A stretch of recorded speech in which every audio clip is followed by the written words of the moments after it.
Welcome, everyone, and you are listening to The Last Dinosaur, and I'm your host, Chris Aversano. The Last Dinosaur is where we discuss the latest in digitization in the maritime space. And today's guest is Carl King, the founder, producer, editor of Seafarers Social. If you don't know, Seafarers Social is a podcast and maritime marketing agency that focuses on giving seafarers a voice and helping maritime businesses communicate to their labor market. Carl, thanks for coming on the podcast. Hi, Chris. Thank you for having me. It's a huge honor. Tell us about what you're doing and kind of how you got into, a podcast and a marketing agency that really focuses on the seafarer, which is, the engine that drives everything that we do, really. When I speak to my friends that I went to university with, they're very surprised to hear what I'm doing because for those you who don't know, I've spoke about it on my podcast before.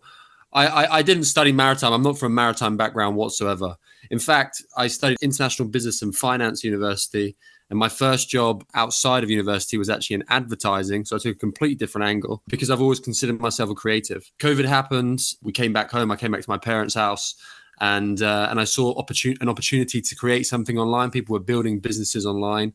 And I started a little marketing agency with a focus in leisure marine to begin with. So this was my first sort of introduction somewhat to maritime. I'm based in the south coast in England, and I was helping sailmakers, powerboat owners, and those who are servicing powerboats, etc., just helping them with their digital marketing. But while doing this, I was also creating content on LinkedIn about generalized marketing. And one day I got messaged by a guy from Scotland who just secured first round of investment for a brand new maritime tech company called Propel Me, which is an app for seafarers. And he said to me, hey, look, we want to get somebody on board to run our marketing. We need fresh ideas. We don't want somebody from the industry. We like the things you're saying on LinkedIn. Do you fancy coming out and living in the Philippines?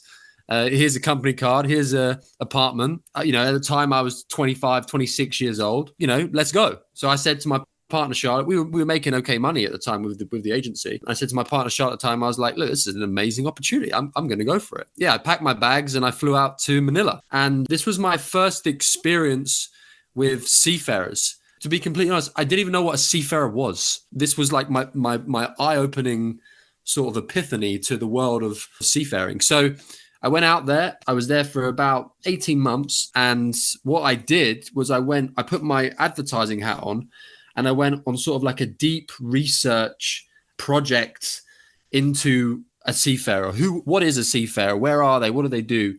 Where do they study? So we were going to the maritime schools. I enrolled in some of the maritime schools. I trained as a cadet. I studied with the cadets. I ate with the cadets. I marched with the cadets. I spent time in a place called Seafarers Corner, which is a specific corner in Manila where all the seafarers come every single day with their CVs to try and hope that they can find a job with one of the manning agencies. Spent a little bit of time on board and spoke to many of the recruiters in the area.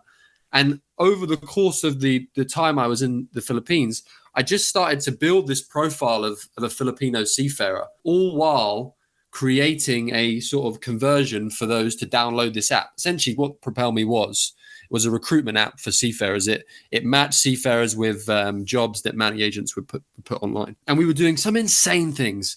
We were putting billboards out there. We were making campaigns. At one point we were really close to hiring a jeepney. I don't know if you know what a jeepney is. It's like these little like taxi buses they have out in the Philippines. Really, really prolific in the Philippines. Yeah, no, I believe it or not, I think the kind of the Americanization of that is a jitney here in the U.S. Okay. And they have very similar things also for seafarers.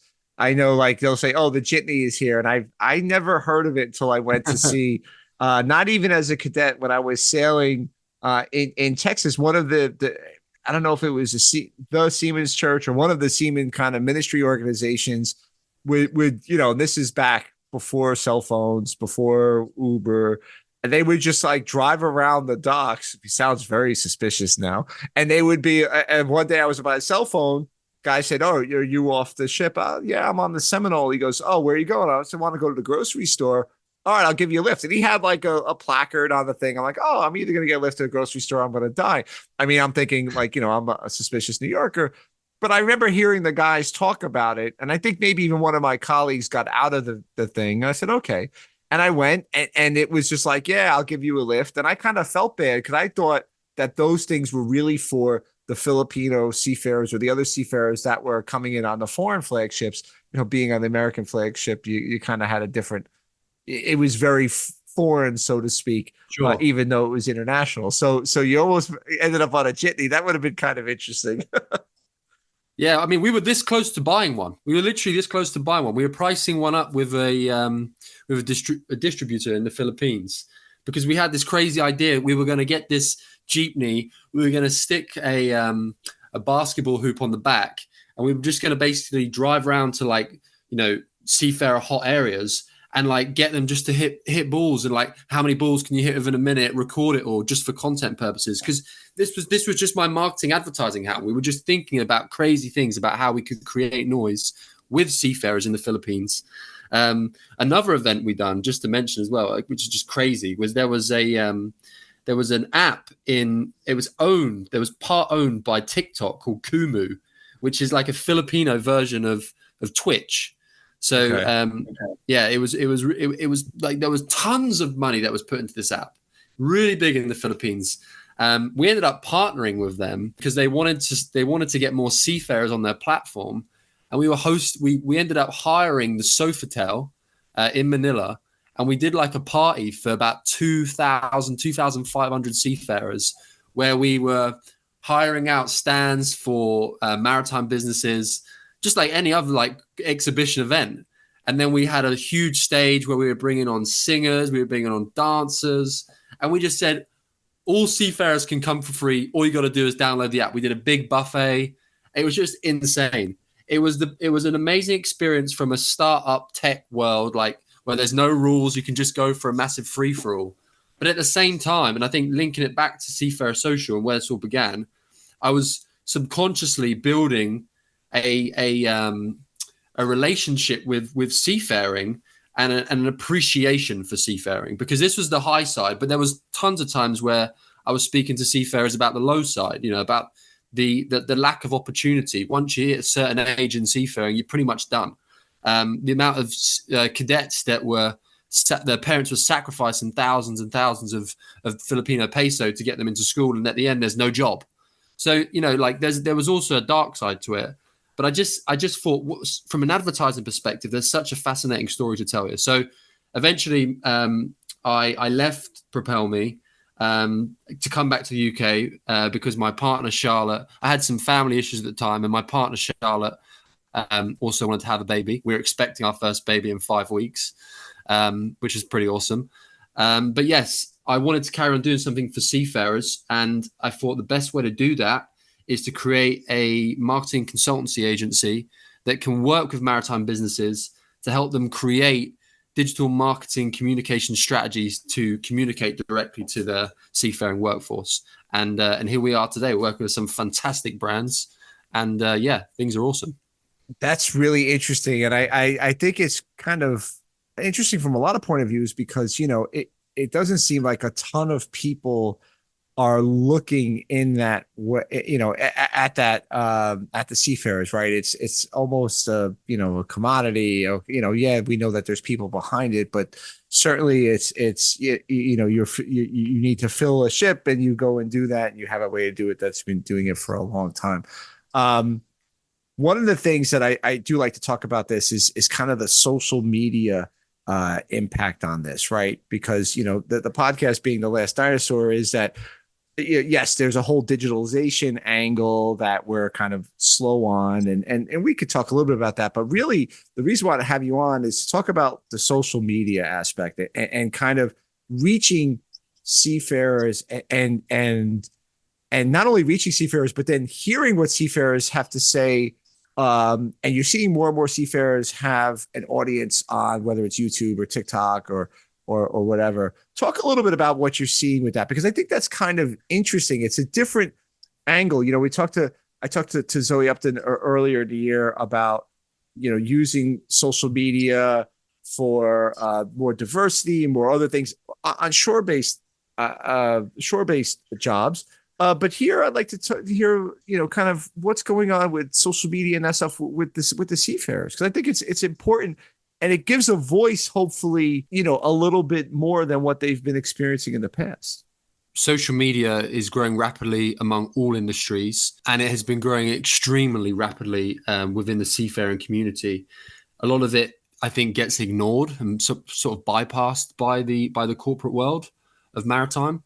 But I've never ignored it. It was the first thing that I identified actually when I first joined Propel Me, was that there are tons of what we call seafarer influencers, who are these characters with all kinds of messages, all kinds of ranks, all kinds of backgrounds, that are creating content on a daily basis, not for money, not for profit whatsoever, just purely to create value for seafarers.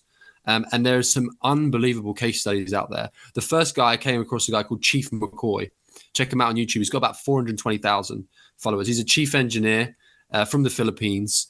And his stuff, he's not going to be dancing, like doing TikTok dances, but he's creating once a month academic videos for seafarers, teaching them about what the realities of life on board is like. He's creating videos, long format videos, where he's showing people, particular areas within the ship, how to become a chief engineer, how the importance of learning English and being able to write English, things like that, like continuously providing value for his audience.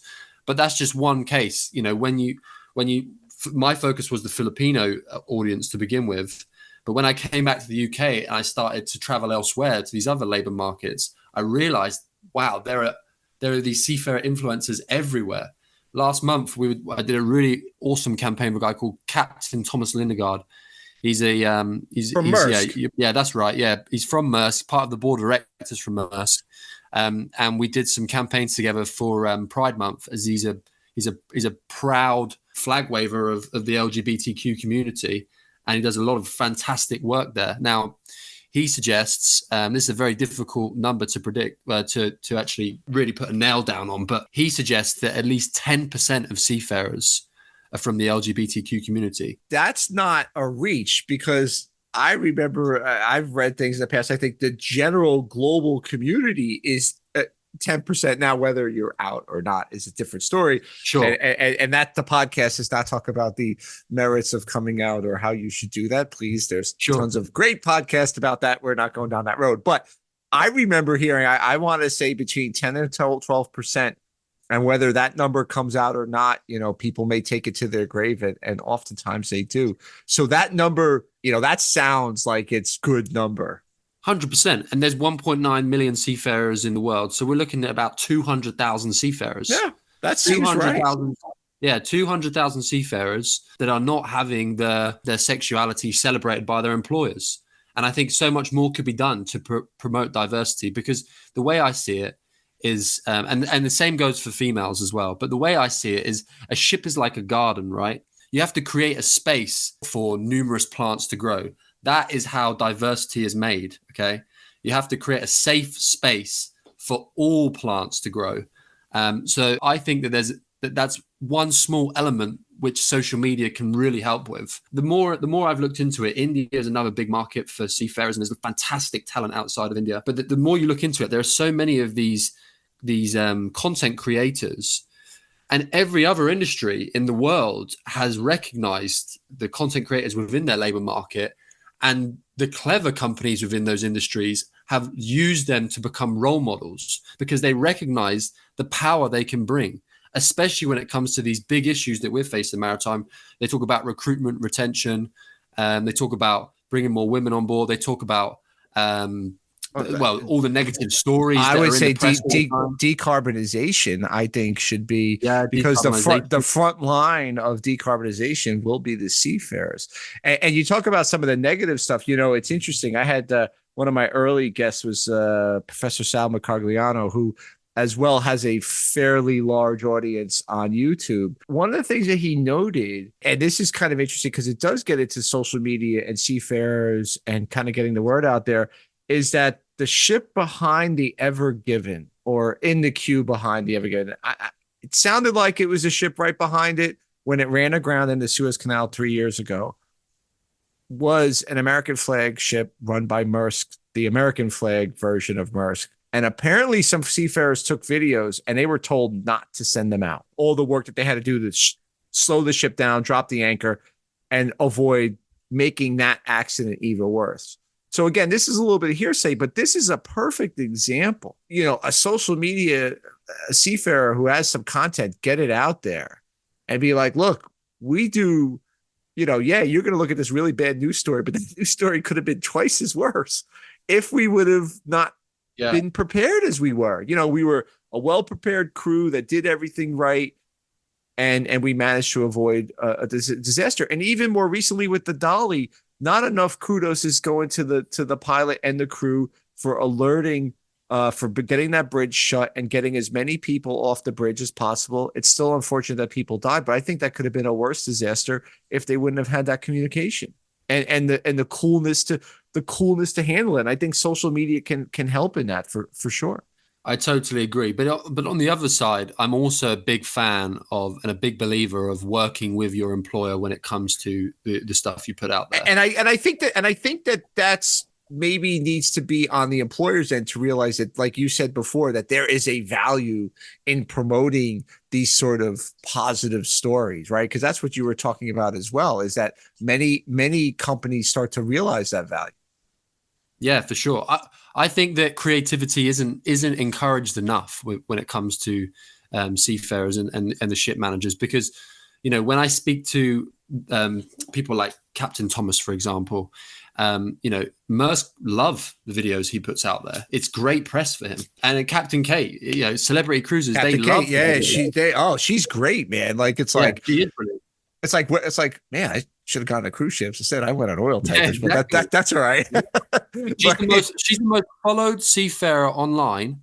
She's the most followed seafarer online. Plus, she's a female. Plus, she's a captain. She ticks so many boxes. Yeah, right. And then I think I saw, was it her or maybe another seafarer, maybe another captain, but it was like the first all-female celebrity cruise line bridge watch or something like that. Yeah. She sent that around. And I know another one who I follow, and she does a wonderful job, is Captain Londi, Nakumbo, I think is her last.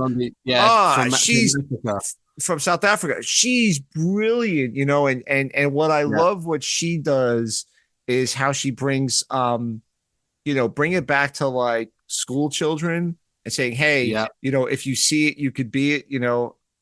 I'm a woman, who's black, who's from South Africa, who's the first female, I think it was a female dredger in South Africa. Yeah, first female dredger, dredger captain, and I could do all that. And I think that that's such a really, the industry probably needs more of that, because you go back to a really interesting thing is there is a serious concern that we're going to have labor shortage. And one of the ways to tap into labor is to be more open to whether it's the LGBTQ community or women. You can increase your workforce just by being more inclusive. And I think social media plays a role in that. 100%. But equally at the same time, regardless of your background, your sex, your sexuality, people want to be judged by their professionalism. Right. So I think that there is a world where we can create, like I said, I think the most important thing is just creating a safe space for all. Let's not ignore the 98% men as well. Let's not ignore that. That's because that could come to a huge detriment. If we start pushing the vast majority of seafarers aside to make room just for female seafarers or just for those from different sexuality groups or whatever, we could also have a really big problem. It's about creating a safe space for all. I think a large part of that is down to education. But again, I think social media can play a really big part in that. And also, in mention of Captain Londi, she has a fantastic podcast as well. And I suggest everybody checks that one out too. I can't remember what it's called, but have a look. It's brilliant. I think it's interesting too with social media because we see a lot of it with maybe being more important other things. But I think the other part is the seafarers' consumption of social media and other things, and connectivity has gotten a lot better for them as well, which allows them to not only consume kind of some of the things that you're trying to get across or companies trying to get across, but also publish in places maybe that they were unable to do in the past. So I think that that's starting to play a big role in that. Have has Seafarers talked about things like connectivity and their life on board as that's starting to improve with things like Starlink and other other technologies that are just rapidly improving? Yeah, I mean, I think we're still in a space at the moment where those working for certain companies, and we can all probably guess those companies, get a much better service than say others that work for smaller shipping companies. Right. So it's definitely a case by case situation still, because a large part of my day to day is speaking to seafarers. I have some seafarers that will reply to me instantaneously while they're on board, and others sometimes they got to wait till they're at the next dock. So it's case by case, and some of them have terrible Wi-Fi still. Everybody is a lot more connected than what they were 5 years ago, what they were 1 year ago. And I think that this will improve more and more. And the more it improves, the more content is going to be produced off the back of it. And I think that's a good thing. It should be controlled, but I think it's a good thing. So to answer your question, yes, definitely hearing a lot more feedback, positive feedback from seafarers regarding connectivity. But there's still a lot more room for growth. Yeah, we talked a lot about the positive stories. Can social media, we always talk about dark side of social media, especially with teens and other stuff. Too much, bad influencers. Are we seeing this case at all with seafarers? Is there kind of a dark side, and not necessarily talk about like working conditions or other things that have always been there? And I don't want to sweep that under the rug because that is an important thing, but not the focus of this question is do you see some sort of downside? And maybe that's the hesitancy for companies to embrace somebody like a Captain Kate or Captain Thomas or Captain Lundy. Do you see any of that? Are you getting feedback? I think in terms of the negative in the now, I would say that one of the things I fear that will happen the more seafarers become connected with better Wi-Fi connections, etc., is that companies will realize the position they're in and target them specifically based on their vulnerability. What I mean by that is gambling companies. That's a big thing, right? So they know that they're at sea. They got a lot of time on their hands. They're not spending their cash. From an advertising perspective, I know already that there are companies out there that are specifically trying to target seafarers for this exact purpose. Interesting. So I think that could be a really negative impact, because you're talking about 20 people on a commercial ship who have a lot of time on their hands. And I think also the other issue is, of course, comparing themselves to other people. Like they're going to see things happen. Their wife calls them up and says something bad's happened at home. There's nothing they can do about it, but they can see it more now than they ever could. Right. So they're comparing themselves to other people that are living what they say a normal life, and secondly, they're much more vulnerable by the fact that they just can't physically do anything. If somebody reaches out to them, they need them. Their wife says, "Hey, babe, the kid's crying all the time. What do I do?" They're helpless. So connectivity can create a lot of benefits, but I also think, given the job role that they have and given their work circumstances, given the fact they're away for months at a time, I think there'll be a vulnerability there that some businesses will capitalize on, or at least try to capitalize on, and we need to protect seafarers when it comes to that. And other times, the families, the friends, and the external people that are living on shore, it could create some sort of jealousy, could create some sort of worry. Yeah. So that's my biggest fear when it comes to social media. It's interesting because I've talked a lot about that topic with a range of people, whether it's Dr. Jason Zeidema, as well as Reverend Mark Nesselhood, who both in their respective roles as leadership in seaman ministry organizations. That is definitely one of the concerns. Like, you want seafarers to have connectivity, but you also want them to be able to manage it in an effective way, which I think a lot of shipping companies, and we had one of the bosses for Tabico on, and he talked a lot about that in connectivity, but they want to be able to manage it and to help them with things like mental health, as well as other counseling services. If things go pretty bad and you're on a ship, how do you deal with that? That the belief is that seafarers can handle it, but it's just giving them tools in case it gets a little bit too deep for them to handle or they need a little hand. Like, how do you equip the seafarers with that? And connectivity helps because then you have more online resources and virtual resources, whether it's just, books or other things, or actual, doctors or therapists that could help them manage through whatever they're doing, especially if it's away from the ship, away from the ship. And I think that's going to be an evolution of companies, and I think that's what things are. These things are going to have to evolve over time for sure. Yeah, people are talking about wellness a lot more now, and I think it's Oh, going to become absolutely, much more important. As time absolutely, goes on. yeah, yeah. And I think even and you see that in the workspace, in the non-maritime, in the non-seafaring workspace, and I think it's just super important because it's just so easy to brush it over. Everybody can understand if you break a leg. People can't understand if you're going through a bout of depression or anxiety. That kind of gets a little out of control for both. And that, like if you break your leg, you need time to heal. On those things, you may need time to heal, or at least somebody to help you heal. Those are the important things as well. One of the things I love to ask, and you kind of alluded to this in the beginning. If one of your friends, winding back a little bit, says, "Hey, Carl, what kind of sound kind of interesting.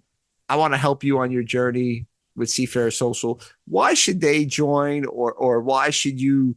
Why should they join our industry? Or somebody says to you, "Hey, I'm in the UK and I want to become a cadet." What would you tell them? Well, if someone wanted to work with me, fortunately enough, I'm actually trying to hire someone at the moment. So if there's any social media managers out there listening to this, please do get in touch. But if somebody really wanted to work with me, I think that the most important thing for me at this current stage is I'm not actually that interested in necessarily hiring someone from the industry. I want to work with creative people. The first thing, the most important thing as to why they'd want to work with me is because they want to do creative work that benefits people. That for me is the most important objective. How can we create amazing attention to detail assets that create value for humans, and by humans in particular, seafarers? So that's what I would say. But if I was speaking to a cadet, which actually recently I was speaking to a guy called George Armitage, who stayed at Warsash here in the UK. He's about 19 years old. He's just about to go on his first contract, actually. I think that if I had to sell seafaring as a career, I think that the reason why people should consider it is because it's an extremely noble career. I think that the same mindset that it takes to become a seafarer is quite similar to someone who joins the military. I think there's definitely some similarities there. And I think that when somebody joins the military, especially here in the UK, they're in uniform. There is a feel of honor. There is around that character. And I think the Merchant Navy deserves just the amount of same honor. And I think we should celebrate our seafarers.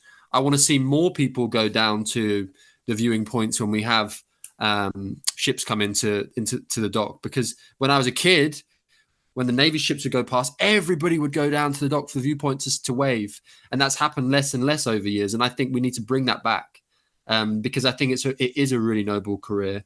And we will always need seafarers. Okay, I know that ships technology is getting super advanced.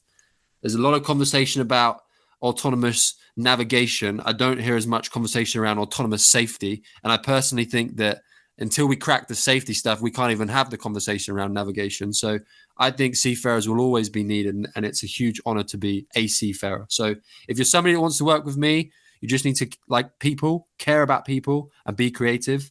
And if I'm selling the seafaring position to a young cadet, it's a noble career, and we will always need you.